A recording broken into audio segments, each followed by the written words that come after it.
The following content is provided under India's first open courseware program. Your support will help RJ Academy continue to offer high-quality educational resources for free.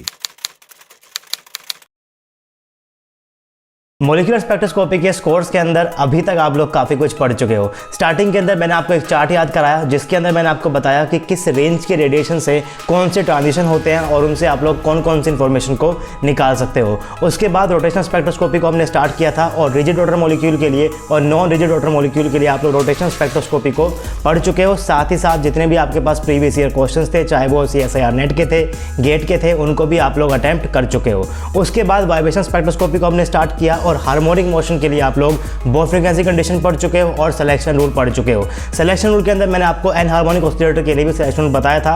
आज हम लोग बिल्कुल वहीं से continue करेंगे और पढ़ेंगे कि आखिर पॉपुलेशन रेशो क्या होता है वाइब्रेशन स्पेक्ट्रोस्कोपी के लिए, हार्मोनिक ऑसिलेटर के लिए भी और नॉन हार्मोनिक ऑसिलेटर के लिए भी। तो चलिए शुरू करते हैं इस क्लास को, लेकिन उससे पहले इंट्रो।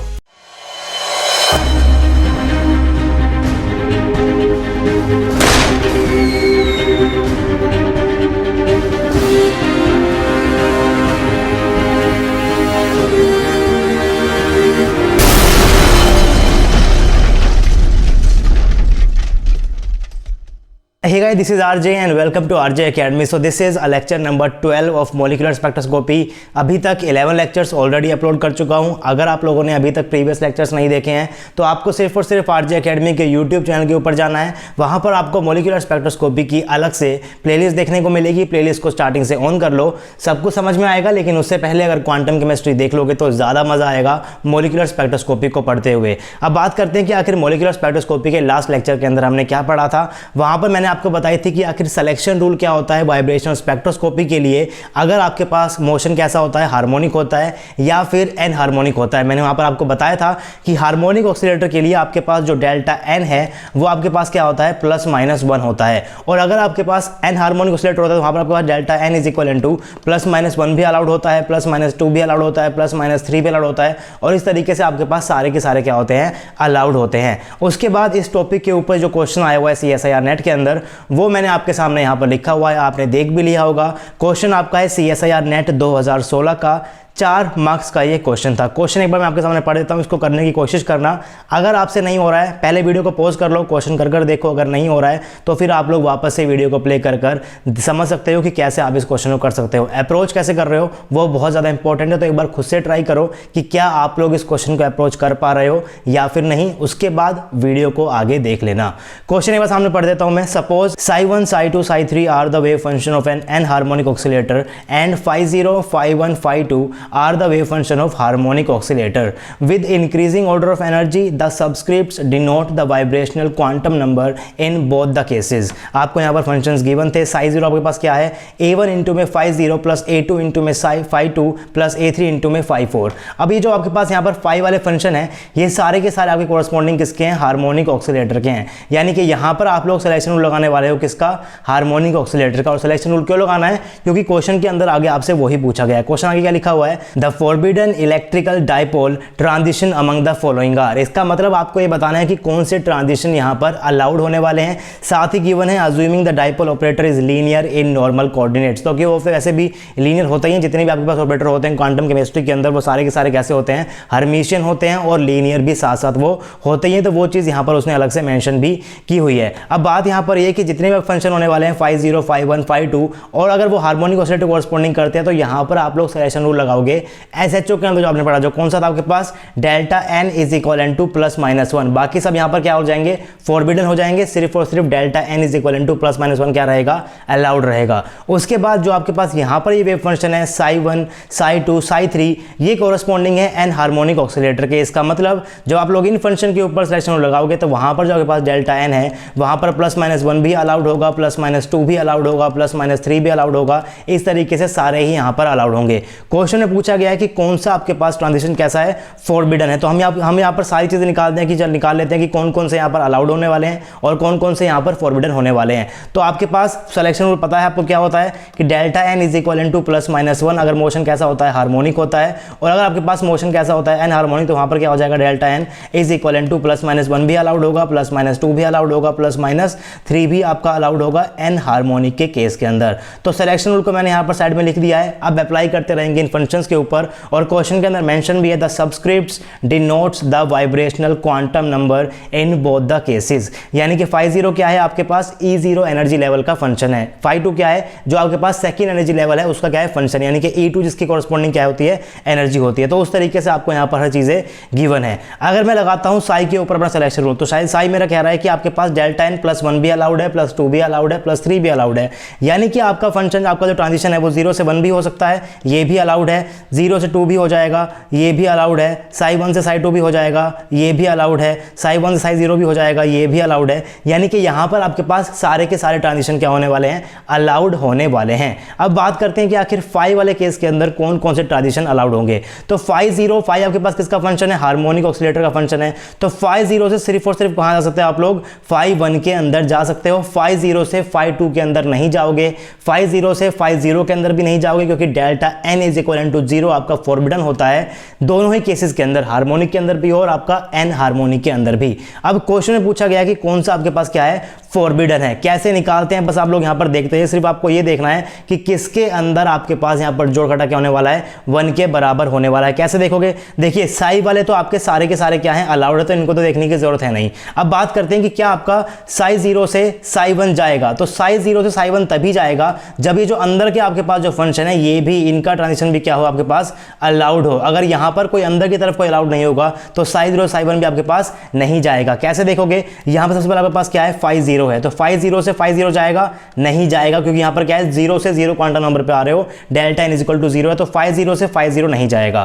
क्या φ0 से φ4 जाएगा, यहाँ पर आपके पास डेल्टा n क्या हो जाता है, 4 हो जाता है, लेकिन आपके पास जो ऑक्सीलेटर कैसा है, हार्मोनिक है, यानी कि डेल्टा n इक्वल टू +-1 ही अलाउड है, तो φ0 से φ4 भी नहीं जाएगा। क्या φ0 से φ6 जाएगा, तो φ0 से φ6 भी नहीं जाएगा। क्या साई 2 से, अब बात करते हैं हम लोग यहाँ पर नेक्स्ट चीज की, नेक्स्ट मैंने यहाँ पर लिखा हुआ है साई 2, φ2, तो φ2 से क्या φ0 पे जाओगे, डेल्टा n क्या हो जाता है, +2, ये भी नहीं जाएगा।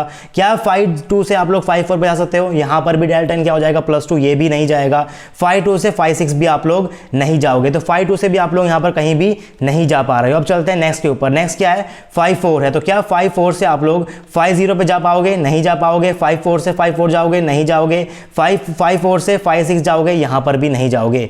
यानी कि आपका साई 0 से साई 1 नहीं हो सकता, क्योंकि जो इसके अंदर के आपके पास हार्मोनिक फंक्शन है वो इसको अलाउड नहीं कर रहे। यहां पर एक भी ट्रांजिशन ऐसा नहीं है कि जो हो पाएगा, यानी कि φ0 से φ1 आप लोग नहीं जा सकते, क्योंकि आपके पास जो यहां पर अंदर की तरफ जो हार्मोनिक वाले फंक्शन गिवन है ये सिलेक्शन रूल को फॉलो नहीं कर रहे हैं। अब देखते हैं कि आखिर कौन सा इसके अंदर से अलाउड हो सकता है। जैसे कि अभी आपने क्या देखा है, अभी आपने देखा है साई 0 से साई 1 के लिए। अब बात करते हैं कि क्या साई 0 से साई 2 जाएगा, उसको देखने के लिए आपको क्या करना पड़ेगा, आपको फोकस रखिए सिर्फ और सिर्फ किसके ऊपर, साई 0 वाले फंक्शन के ऊपर और साई 2 वाले फंक्शन के ऊपर। तो साई 0 और साई 2 वाले को मैंने क्या कर दिया, थोड़ा सा यहाँ पर हाईलाइट कर दिया है। सबसे पहले बात करते हैं इसके अंदर जो पहला फंक्शन है कौन सा आपके पास, φ0 है, तो क्या φ0 से φ1 जाएगा, डेल्टा n क्या है, +1 है, तो क्या करेगा ये यहाँ पर जाएगा। और अगर यहाँ पर एक भी वाइब्रेशन आपके पास, एक भी ट्रांजिशन अगर यहाँ पर होगा तो ये वाला भी आपके पास क्या हो जाएगा, अलाउड हो जाएगा। यानी कि साई 0 से साई 2 आपका क्या होने वाला है, यहाँ पर अलाउड होने वाला है, लेकिन साई 0 से साई 1 आपके पास अलाउड नहीं था,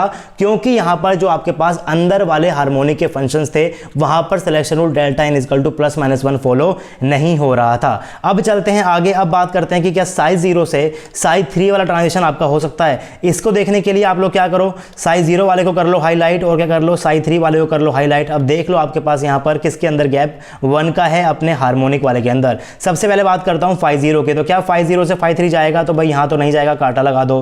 φ0 से φ5 जाएगा, यहाँ पर भी नहीं जाएगा, काटा लगा दो। क्या यहाँ पर आपके पास φ2 जो है वो φ3 में जाएगा, देखिए नेक्स्ट आपके पास यहाँ पर क्या है, φ2 है, क्या φ2 से आप लोग φ3 में जा सकते हो, तो यहाँ पर आप लोग जा सकते हो। और अगर एक भी ट्रांजिशन आपका यहाँ पर इंटरनली अलाउड है तो बाहर वाला ट्रांजिशन भी क्या हो जाएगा आपके पास यहाँ पर अलाउड हो जाएगा। तो साई 0 से साई 3 क्या है आपका अलाउड है, साई 0 से साई 2 आपके पास क्या है यहाँ पर अलाउड है, साई 0 से साई 1 आपके पास यहाँ पर क्या है अलाउड अलाउड नहीं है। पूछा क्या है, फॉरबिडन है, तो फॉरबिडन में क्या आपके पास ऑप्शन है, साई 0 साई 1 का, तो ऑप्शन यहाँ पर देख लेते हैं। तो पहला ऑप्शन आपके पास यहाँ पर है साई 0 साई 1, यानी कि ये आपके पास क्या होने वाला है, फॉरबिडन होगा, और ये आपके पास यहाँ पर क्या है, करेक्ट ऑप्शन है। अब बाकी सारे ऑप्शन को भी आप लोग देख लीजिए। साई 0 से साई 2 आपने कहा है कि अभी अभी क्या है, ये अलाउड है, यानी कि ये तो आपका आंसर नहीं हो सकता। उसके बाद साई 0 साई 3 भी आप लोगों ने क्या किया है, अभी अभी अलाउड करके दिखाया, यानी कि ये भी आपका आंसर नहीं हो सकता। फिर साई 1 और साई 2 का भी आप लोग देख लीजिए, ये भी आपका अलाउड ही होकर रहेगा। साई 1 आपके पास कहाँ है, साई 1 आपके पास ये रहा, और साई 2 आपके पास ये रहा, तो यहाँ पर आपके पास फाई 0 से फाई 1 ही अलाउड हो जाएगा, आगे वाले देखने की जरूरत है ही नहीं। तो यानी कि फाई 1 से फाई 2 भी क्या है, अलाउड है। तो इस तरीके से आपको एक क्वेश्चन करना था। अगर आपको बेसिक कॉन्सेप्ट्स आता है कि सिलेक्शन रूल कैसे आप लोगों ने डिराइव किया था, कौन कौन से फंक्शन जो आपके पास यहाँ पर अलाउड होते हैं, कौन से आपके पास फॉरबिडन होते हैं, तभी आप लोग इस क्वेश्चंस को अटेम्प्ट कर पाओगे। तो अच्छे लेवल के क्वेश्चंस आते हैं, आपको हर टॉपिक को यहाँ पर अच्छे से पढ़ना पड़ेगा। अब हम लोग चलते हैं और पढ़ते हैं अपने नेक्स्ट टॉपिक को, जो कि क्या है, पॉपुलेशन रेशो है। अभी तक हम लोगों ने क्या कवर कर लिया, अभी तक मैंने आपको पढ़ाया है Bohr frequency condition for harmonic oscillator, selection rule for harmonic oscillator and anharmonic oscillator, और अब हम लोग पढ़ रहे हैं population ratio for harmonic oscillator. यानी कि एन हार्मोनिक के केस के अंदर आप लोगों ने सिलेक्शन रूल एडवांस में पढ़ लिया, तो जब आपको मैं पढ़ाऊंगा एन हार्मोनिक ऑक्सीलेटर, वहां पर सिलेक्शन रूल फिर से डिस्कस नहीं करेंगे, क्योंकि आपका इतना ही है, ये चीज़ मैं यहाँ पर आपको कवर करा चुका हूँ। अब पॉपुलेशन रेशो आप लोग कैसे पढ़ते हो, आप लोग इसको पढ़ते हो स्टैटिस्टिकल थर्मोडायनामिक्स के अंदर, फॉर्मूला आपका वहीं से आता है। कौन सा फॉर्मूला आता है, NJ अपॉन में NI की फॉर्म में याद करते हो। मैंने यहाँ पर क्या लिख दिया, NN अपॉन में N0 की फॉर्म में लिख दिया। N आपके पास यहाँ पर क्या है, nth एनर्जी स्टेट है, N0 क्या है आपके पास, ग्राउंड स्टेट है। फॉर्मूला क्या हो जाएगा, Gn अपॉन में G0 e raise to the power minus En minus का E0 अपॉन में KT। सेम जैसे आप लोगों ने पढ़ी थी रोटेशन स्पेक्ट्रोस्कोपी के अंदर, वही चीज़ें मैंने यहाँ पर बार बार लिखी हुई है। नंबर ऑफ मॉलिक्यूल और population of system in nth state with respect to ground state में बी रिप्रेजेंटेड एज, ये फॉर्मूला आप लोग लिख सकते हो। Gn क्या है आपकी degeneracy of nth energy state, G0 क्या आपके पास डीजनरेसी ऑफ आपकी ग्राउंड स्टेट। अगर आप लोग बात करोगे 1D SHO केस के अंदर, तो वहां पर आपके पास हर एक लेवल की जो आपके पास डीजनरेसी होती है वो क्या होती है, 1 ही होती है। तो Gn को 1 ले लो, G0 को 1 ले लो in case of 1D SHO।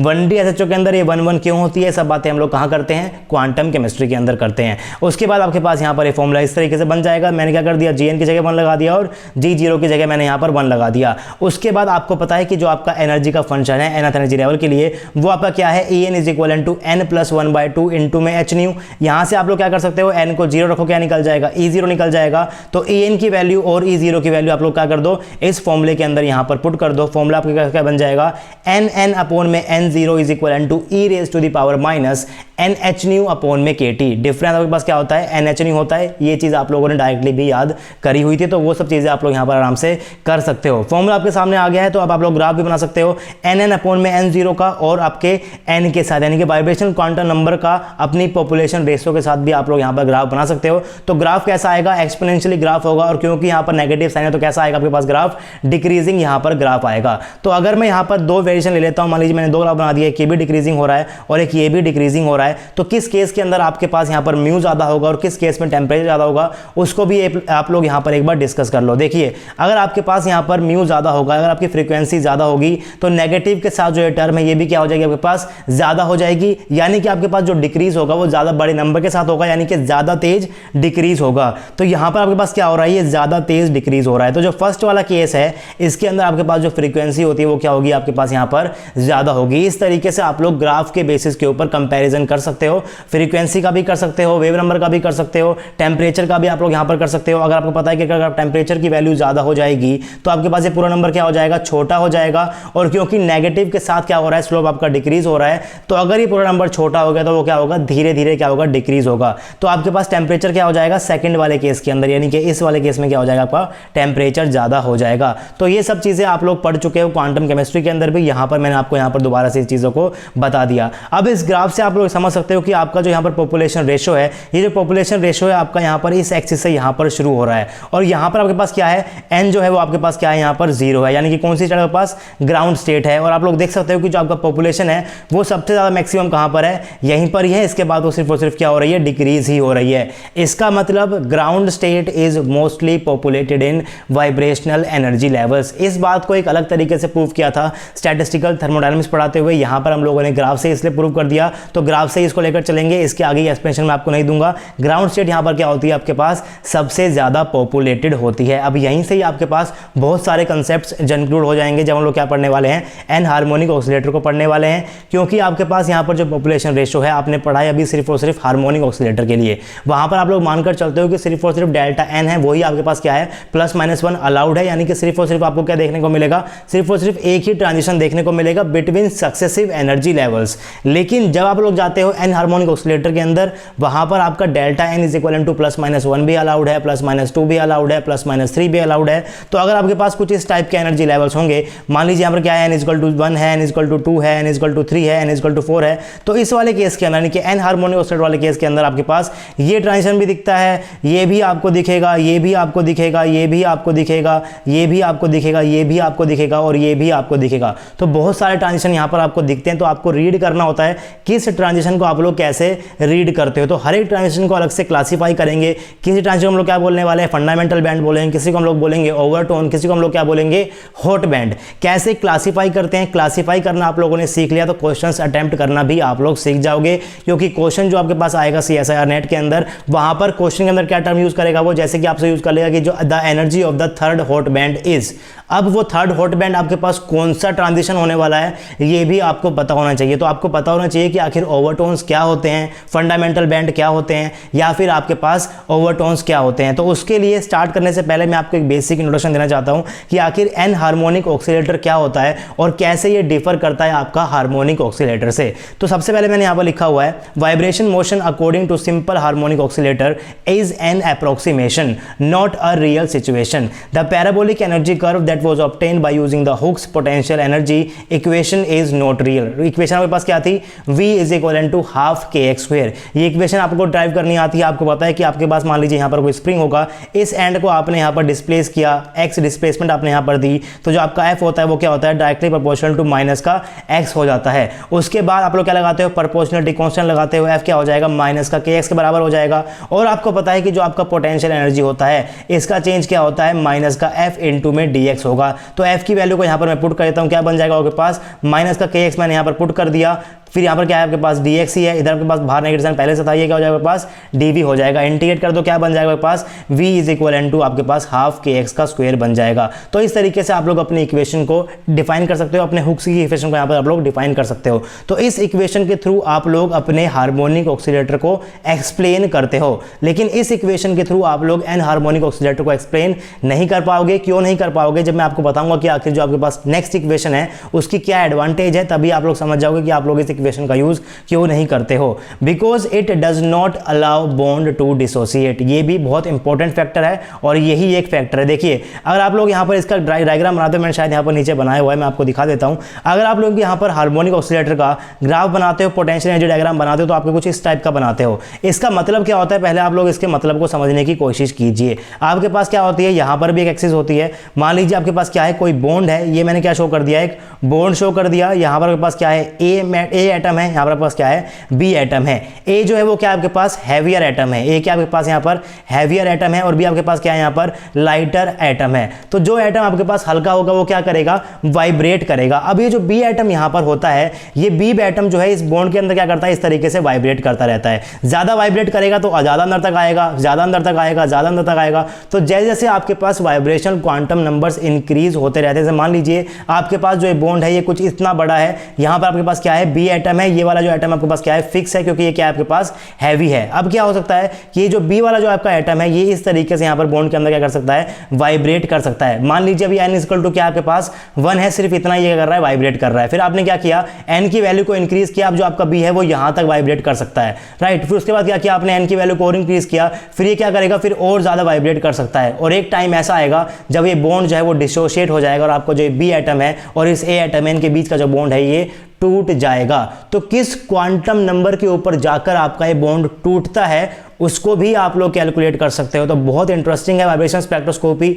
बस आप लोग यहाँ पर इंटरेस्ट लेकर पढ़ते जाइए। किस क्वांटम नंबर पे टूटेगा वो सब आपको बताऊंगा मैं इसी कोर्स के अंदर, बस आगे जाकर। अभी के लिए आप ये समझ जाइए कि जैसे जैसे आपके पास यहाँ पर वाइब्रेशन क्वांटम नंबर इंक्रीज होगा, एक स्टेज ऐसी आएगी कि आपके पास जो बॉन्ड है क्या हो जाएगा, डिसोशिएट हो जाएगा। लेकिन अगर आप लोग यहाँ पर अपने पोटेंशियल एनर्जी ग्राफ को देखोगे, इन केस ऑफ हार्मोनिक ऑक्सीलेटर, तो यहाँ पर आपके पास क्या था, ए एटम था, यहाँ पर आपके पास क्या है, बी एटम है। तो इस केस में आपके पास क्या हो रहा है, जो आपका बी एटम एटम है, जब ये n=1 के लिए, मान लीजिए आपके पास क्या है, n=1 है, n=2 है, n=3 है, n=4 है, तो जब ये आपके पास n=1 स्टेट में, तो आपका जो p एटम है वो इस तरीके से क्या कर रहा है, वाइब्रेट कर रहा है, जितना इधर आएगा उतना ही आपके पास वापस से इधर जा रहा है। फिर क्या हो रहा है आपके पास, n=2 में गया तो आपका जो b एटम है ये इतना इधर जाएगा, थोड़ा सा और इधर आ गया, फिर थोड़ा सा और इधर जाएगा, लेकिन जितना इधर आ रहा है उतना ही आपके पास इधर जा रहा है, और ऐसे ही आपके पास ऊपर तक ये चलता रहेगा। हर क्वांटम नंबर के अंदर जितना इधर आएगा उतना ही इधर जा रहा है, फिर इस तरीके से मोशन जो है वो कंटिन्यूअसली चलता रहेगा। लेकिन रियलिटी के अंदर ऐसा नहीं आता, एक पर्टिकुलर क्वांटम नंबर के ऊपर आकर जो आपका एटम है वो एक डायरेक्शन के अंदर इधर जाएगा, तो वो क्या हो जाएगा, बॉन्ड आपका टूट जाएगा और आपका जो एटम है वो क्या हो जाएगा, फ्री हो जाएगा। इस क्वांटम नंबर के ऊपर आकर आपका जो बॉन्ड है वो क्या हो जाता है, डिसोशिएट हो जाता है। किस एनर्जी पे हुआ, वो उसकी क्या होती है, बॉन्ड डिसोशिएशन एनर्जी होती है। ऐसे ही आप लोग क्या निकालने वाले हो, बॉन्ड डिसोशिएशन एनर्जी निकालने वाले हो। तो इसको डिफाइन करने वाली जो इक्वेशन आपके पास क्या है, v=12 kx² है। आप लोग देख सकते हो कि अगर आप लोग यहाँ पर x की वैल्यू को 1 लोगे, देखिए x आपके पास यहाँ पर क्या है, अगर यहाँ पर मैं मानकर चल रहा हूँ कि आपके पास यहाँ पर एक एक्सिस है जहाँ पर आपका हैवियर एटम है, यहाँ पर आपके पास क्या है, b एटम है, तो a से b का जो डिस्टेंस है इसको आप लोग क्या बोलते हो, इक्विलिब्रियम डिस्टेंस बोलते हो। मान लीजिए मैं से क्या बोल रहा हूँ, re बोल रहा हूँ। उसके बाद जब ये आपका जो b एटम है हल्का सा मान लीजिए यहाँ पर डिस्प्लेस हो गया, इस डिस्टेंस को मैं क्या बोलता हूँ, यहाँ पर x बोलता हूँ। इक्वेशन आपके पास क्या निकलती है, v=12 kx²। तो अगर आपके पास ये जो x है ये +1 हुआ तो v क्या हो जाएगा आपके पास, हाफ इंटू में k इंटू में 1 का स्क्वायर हो जाएगा। और अगर आपके पास ये x मान लीजिए इस डायरेक्शन के अंदर हुआ, जो कि किसके आपके बराबर है, आपके पास -1 है, तो यहाँ से आपका v क्या हो जाएगा, हाफ इंटू में kf -1 का स्क्वायर हो जाएगा। और दोनों से वैल्यू क्या आपके पास निकल कर आएगी, k/2 निकल कर आएगी, यहाँ से भी k/2 निकल कर आएगी। तो अगर आप लोग -1 डायरेक्शन में गए या फिर +1 डायरेक्शन के अंदर गए, आपकी पोटेंशियल एनर्जी की वैल्यू सेम निकल कर आ रही है। यानी कि इस इक्वेशन से आप लोग इस ग्राफ को अच्छे से डिफाइन कर पाओगे। लेकिन इस इक्वेशन से इसको डिफाइन नहीं कर सकते, तो पहले क्या हुआ आपके पास, पहले आपके पास मोस्ट पोटेंशियल का डायग्राम आ गया, उसके बाद बहुत सारी इक्वेशंस आई, उसके अंदर से जिस इक्वेशन को सबसे ज्यादा माना गया वो कौन सी थी आपके पास, ये वो इक्वेशन जो माना गया इसको क्या बोला जाता है आपके पास, मोर्स इक्वेशन बोला जाता है। v=de इंटू में 1 - e ax का होल स्क्वायर। ये d आपके पास यहाँ पर क्या है, बॉन्ड डिसोसिएशन एनर्जी है। इसकी बात करेंगे, डिटेल के अंदर बात करेंगे इन सब चीजों के बारे में। आगे पढ़ते हैं। Real molecule do not obey exactly the law of simple harmonic oscillator. Real bonds although elastic are not so homogeneous as to obey the Hooke's law. वो इलास्टिक तो होते हैं लेकिन इतने भी इलास्टिक नहीं है कि वो हर एक क्वांटम नंबर के ऊपर जाकर जितना राइट में जाएंगे उतना ही लेफ्ट में आ पाए, एक टाइम के बाद वो बॉन्ड टूट जाएगा। इतने भी ज्यादा वो क्या नहीं होते, होमोजीनियस नहीं होते हैं। तो आपको मैंने एक्सप्लेन कर दिया कि आपका जो डायग्राम है वो किस तरीके से आपके पास बनता है। If the bond between atom is stretch, there comes a point at which it will break and molecule dissociate into atoms. So if thermal decomposition is possible, the shape of the potential energy curve is not parabola and should be diagrammatically represented as. ये आपके पास क्या था जो आपने explain की थी Hooke's law से, जो मैंने यहाँ पे बनाई हुई है रेड कलर से, राइट। ये आपके पास क्या थी, हुक्स लॉ से थी। लेकिन यहाँ पर आपके पास कहीं पर भी जो एटम है वो डिसोशिएट नहीं हो रहा है, तो उसके बाद क्या कहा गया कि ये उसकी जो शेप है वो कुछ इस टाइप की नहीं आएगी, जो उसकी शेप है वो चेंज हो जाएगी और उसकी जो रियलिटी में शेप है वो कुछ इस टाइप की आपके पास शेप निकल कर आएगी। आपका जो ग्राफ है वो कुछ इस टाइप का दिखना चाहिए यहाँ से। इसको आप लोग एक्सप्लेन करते हो v=12 kx² से, लेकिन आप लोग यहाँ पर इसको किससे रिप्रेजेंट करोगे, मोर्स इक्वेशन से रिप्रेजेंट करोगे। जो इक्वेशन मैंने यहाँ पर क्या लिखी हुई है, v=d इंटू में 1 - e ax, उसके बाद उसका पूरा whole square. Many empirical expressions was proposed to fit the value of variation of v with x with the curve, but Morse expression is widely expected। यहाँ पर आप लोग यहाँ पर जो मैंने लिखा हुआ है v=12 kx², इसको आप लोग यहाँ पर इक्विलिब्रियम डिस्टेंस से भी समझ सकते हो। मान लीजिए आपका जो एटम है वहाँ पर कहाँ है अभी इस टाइम पे, ये आपके पास हायर एटम है, यहाँ पर आपके पास क्या है, हैवियर एटम है a, यहाँ पर आपके पास क्या है, लाइटर एटम है b। ये डिस्टेंस आपके पास क्या हो गया, इक्विलिब्रियम डिस्टेंस हो गया। जितना भी एटम यहाँ पर डिस्प्लेस होगा आप क्या बोलोगे, r बोलोगे, x बोलोगे, और यहाँ से लेकर इस एटम से यहाँ तक का जो डिस्टेंस है आप लोग क्या बोलते हो, r बोलते हो। पूरे को क्या बोलोगे, r बोलोगे, इसको क्या बोलोगे, r इक्विलिब्रियम बोलते हो, और जितना डिस्प्लेस है इसको आप लोग क्या बोलते हो, x बोलते हो। तो आपका x क्या हो जाए एक तरीके से r माइनस के re के बराबर हो गया। अगर आपका जो एटम है ये राइट हैंड साइड में जाएगा तो आप लोग क्या बोल सकते हो, जो आपका x है वो क्या है, आपका r माइनस का re है। लेकिन अगर आपका एटम इस साइड में जाकर इधर जाएगा तो इस केस में आपके पास जो x हो जाएगा वो क्या हो जाएगा, x आपका ये हो जाएगा। तो x आपका क्या हो सकता है, re माइनस का r भी हो सकता है। दोनों ही डायरेक्शन के अंदर वो आपके पास हो सकता है। और फॉर्मूले के अंदर यहाँ पर स्क्वायर है तो आपके पास मैथमेटिकली कोई भी फर्क पड़ेगा नहीं। नहीं, तो आप लोग इस इक्वेशन को इन दोनों फॉर्म के अंदर भी याद कर सकते हो। तो आपके पास यहाँ पर निकल कर आ गया मोर्स का एक्सप्रेशन, जो कि काफी ज्यादा इंपॉर्टेंट है। यहीं से आप लोग सारी की सारी चीजें एक्सप्लेन करते हो एन हार्मोनिक ऑक्सीलेटर के कोरस्पॉन्डिंग। डी आपके पास क्या होता है, डिसोसिएशन एनर्जी होता है from the bottom of the potential energy curve. और जो आपका D0 है वो आपके पास क्या होगा, ट्रू डिसोसिएशन एनर्जी होगा from n is equal to 0 quantum number. और जो आपके पास DE होता है वो D0 प्लस का E0 होगा। इस चीज को समझने के लिए आप बस इस ग्राफ को देख लीजिए, यहाँ पर मैंने आपको सब चीजें एक्सप्लेन करी हुई है। ये आपके पास क्या है, वाइब्रेशन के एनर्जी लेवल्स है। यहाँ पर क्या होता है, n equal to 0, n equal to 1, n equal to 2। ये आपके पास क्या होती है, स्टार्टिंग के अंदर आपके पास मॉलिक्यूल की सबसे लोअर एनर्जी होती है। उसके बाद इतनी एनर्जी जो होती है मॉलिक्यूल के पास पहले से ही होती है, right. n equal to 0 quantum number तक की एनर्जी क्या होती है, मॉलिक्यूल के पास पहले से ही होती है। तो n इक्वल टू 0 से लेकर इस क्वांटम नंबर तक जाने के लिए जितनी एनर्जी चाहिए होती है आप लोग क्या बोलते हो, डिसोसिएशन एनर्जी बोलते हो। और ये आपके पास क्या होती है, ट्रू डिसोसिएशन एनर्जी होती है। बिल्कुल मैंने यहाँ पर बिल्कुल आपके पास जो ग्राफ है उसके मैंने बिल्कुल जीरो स्टेट से लिया है, इसको आप लोग क्या बोलते हो, DE बोलते हो। और इतनी एनर्जी जो होती है मॉलिक्यूल के पास पहले से, उसको मान लो मैं क्या बोल रहा हूँ, E0 बोल रहा हूँ, तो आपके पास क्या हो जाएगा, पूरी की पूरी जो आपके पास DE है क्या हो जाएगा, D0 प्लस का E0 हो जाएगा। तो फॉर्मूला भी आप लोग यहाँ पर समझ सकते हो। एक टर्म आप लोग यहाँ पर ये भी याद रख लो, जो आपके पास DE है इसे आप लोग क्या बोलते हो, थर्मोडायनामिक डिसोसिएशन एनर्जी बोलते हो। और जो D0 है इसे आप लोग क्या बोलते हो, स्पेक्ट्रोस्कोपिक डिसोसिएशन एनर्जी बोलते हो। क्योंकि अगर आप लोगों ने स्पेक्ट्रोस्कोपिक टेक्निक का यूज किया तो वहां पर आप लोग क्या निकालते हो, सिर्फ और सिर्फ D0 को ही कैलकुलेट करते हो। इक्वेशन मैंने फिर से लिखी हुई है, बहुत इंपॉर्टेंट इक्वेशन है। V is equal to DE into में 1 minus e raise to the power minus AX के ऊपर पूरा की पूरा होल स्क्वायर। यहाँ पर जो आपके पास यहाँ पर A है, आपके पास A क्या होता है, under root of KF upon में 2DE। KF आपके पास क्या है, फोर्स कांस्टेंट है, और DE क्या होता है आपके पास, अगेन डिसोसिएशन एनर्जी होता है। तो डायरेक्ट फॉर्मूला बेस्ड क्वेश्चन आते हैं, लेकिन अगर आप लोगों ने थ्योरी नहीं समझी तो आप लोग समझ नहीं पाओगे कि हम लोग किस तरीके से यहाँ पर चीज़ों को पढ़ रहे हैं।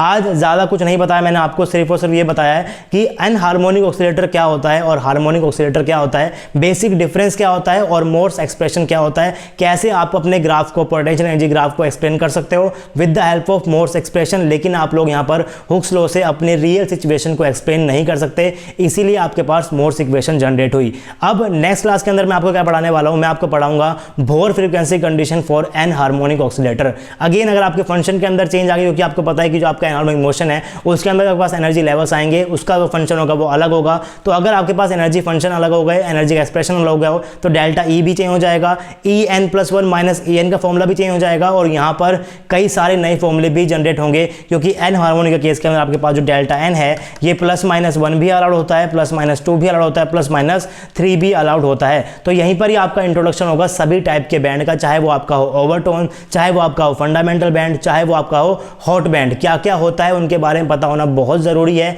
नेक्स्ट क्लास बहुत ज़्यादा इंपॉर्टेंट होने वाली है वाइब्रेशन स्पेक्ट्रोस्कोपी की, तो बिल्कुल भी मिस मत करना। अगर आप लोग ये लेक्चर देख रहे हो तो प्लीज़ नेक्स्ट लेक्चर ज़रूर देखना, क्योंकि वहाँ से क्वेश्चन आने के चांसेस बहुत ज़्यादा हैं, वहाँ से बहुत ज़्यादा क्वेश्चन आपके ऑलरेडी आ भी चुके हैं। तो आई होप कि आपको ये वीडियो पसंद आया होगा, आपको आज के लेक्चर से कोई ना कोई वैल्यू ज़रूर मिली होगी, कुछ ना कुछ आपने यहाँ पर ज़रूर सीखा होगा। अगर आपको लेक्चर पसंद आया तो वीडियो को लाइक कर सकते हो। अगर आप लोग मेरे चैनल के ऊपर नए हो, पहली बार मेरे चैनल के ऊपर आए, तो सबसे पहले तो चैनल को सब्सक्राइब कर लो, और सब्सक्राइब करते हुए बेल आइकन जरूर प्रेस करना, ताकि आपके पास नोटिफिकेशन पहुंच जाए जब भी मैं यहाँ पर कोई नया लेक्चर अपलोड करूँ। अगर आपको मेरा काम अच्छा लगता है तो आप RJ अकेडमी को फाइनेंशियली सपोर्ट भी कर सकते हो। आप लोग हमें गूगल पे कर सकते हो, फ़ोन पे कर सकते हो, या फिर पेटीएम कर सकते हो। नंबर आपकी स्क्रीन के ऊपर है 9053519385। Any support is appreciable guys, ताकि आपके सपोर्ट की हेल्प से हम लोग आपके लिए नए नए कोर्सेज लाते रहें एकदम फ्री। आपसे मिलेंगे नेक्स्ट क्लास में, तब तक के लिए पढ़ते रहिए, पढ़ाते रहिए, खुश रहिए। Thank you very much.